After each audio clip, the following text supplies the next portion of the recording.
यह कहानी है एक ऐसे घर की जहां एक बहुत ही डरावनी और शैतानी ताकत छुपी हुई थी। और आप देख रहे हैं movies in Hindi express. Starting में एड और लॉरेन वॉरेन दिखाए जाते हैं जो एक कॉन्फ्रेंस में अपने पैरानॉर्मल केस के बारे में बताते हैं। कैरोलिन और रोजर पेरोन अपने बच्चों के साथ नए घर में आते हैं। सभी बच्चे घर में जाते हैं लेकिन उनका कुत्ता अंदर आने से मना कर देता है। उनकी 5 बेटियां हैं, एंड्रिया, नैन्सी, क्रिस्टिन, सिंडी और एप्रिल। एप्रिल को एक म्यूजिक बॉक्स मिलता है जिसमें एक आईना होता है। खेलते समय एक लकड़ी का बोर्ड टूटता है जिसके पीछे एक छुपा दरवाजा मिलता है।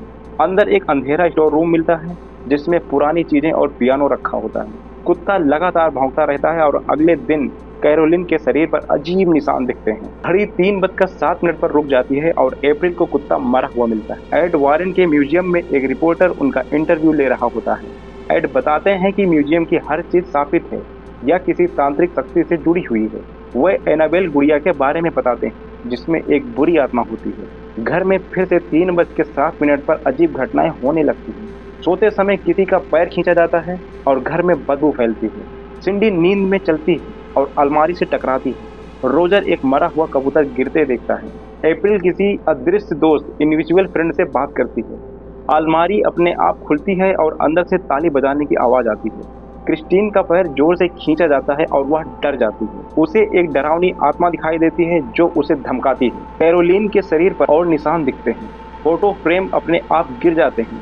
आवाज सुनकर कैरोलिन बेसमेंट में जाती है और दरवाजा बंद हो जाता है। अंधेरे में उस पर हमला होता है और वह डर जाती है। उसके पीछे कोई ताली बजाता है जिससे वह घबरा जाती है। अलमारी से एक आत्मा निकलकर एंड्रिया पर हमला करती है। रोजर कैरोलिन को बेसमेंट से बाहर निकालता है। कैरोलिन एड और लॉरेन से मदद मांगती है। वे घर आते हैं और जांच शुरू करते हैं। एड कहता है कि यह सब एक शैतानी शक्ति का काम है। लॉरेन को घर में कुछ बहुत गलत महसूस होता है। म्यूजिक बॉक्स के जरिए लॉरेन को एक बच्चे की आत्मा दिखाई देती है। लॉरेन बताती है कि घर में एक बहुत खतरनाक आत्मा मौजूद है। यह आत्मा परिवार से चिपक कर उन्हें नुकसान पहुंचा रही है। एक्सोर्सिज्म करने की जरूरत है लेकिन इसके लिए चर्च की अनुमति चाहिए। पता चलता है कि बातसीबा नाम की एक डायन यहाँ रहती थी। उसने अपने बच्चे की बलि दी थी। फिर उसने खुद को पेड़ पर फांसी लगा ली और इस जगह को श्राप दे दिया। इसके बाद इस घर में कई रहस्यमयी मौतें हुई। एड और लॉरेन सबूत इकट्ठा करने के लिए वापस आते हैं। वे पवित्र जल छिड़कते हैं। बेसमेंट का दरवाजा अपने आप खुल जाता है। लॉरेन को बातसीबा की आत्मा दिखाई देती है। बातसीबा कैरोलिन के शरीर पर कब्जा कर लेती है। नैन्सी नींद में चलती है और एक आवाज सुनती है। दीवार के अंदर एक छुपी जगह मिलती है। लॉरेन गिरकर नीचे पहुंच जाती है।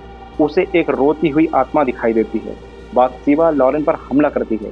लॉरेन समझ जाती है कि कैरोलिन पर पूरी तरह कब्जा हो चुका है। परिवार घर छोड़ने की कोशिश करता है। चर्च में सबूत दिखाए जाते हैं। बातसीबा जूडी पर हमला करती है। कैरोलिन अपने ही बच्चों को मारने की कोशिश करती है। उसे रोकने की कोशिश की जाती है लेकिन आत्मा बहुत शक्तिशाली होती है।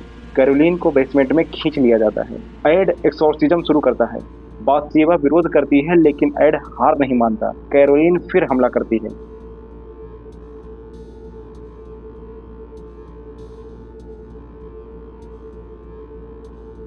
लॉरेन उसे उसकी पुरानी यादें याद दिलाती है। परिवार के प्यार से वह खुद को संभाल लेती है। अंत में बुरी आत्मा हार जाती है। कैरोलिन पूरी तरह ठीक हो जाती है। परिवार सुरक्षित बच जाता है और यहीं पर ये वीडियो समाप्त हो जाती है। अगली बार और गहरा खौफ। Subscribe to movies in Hindi express.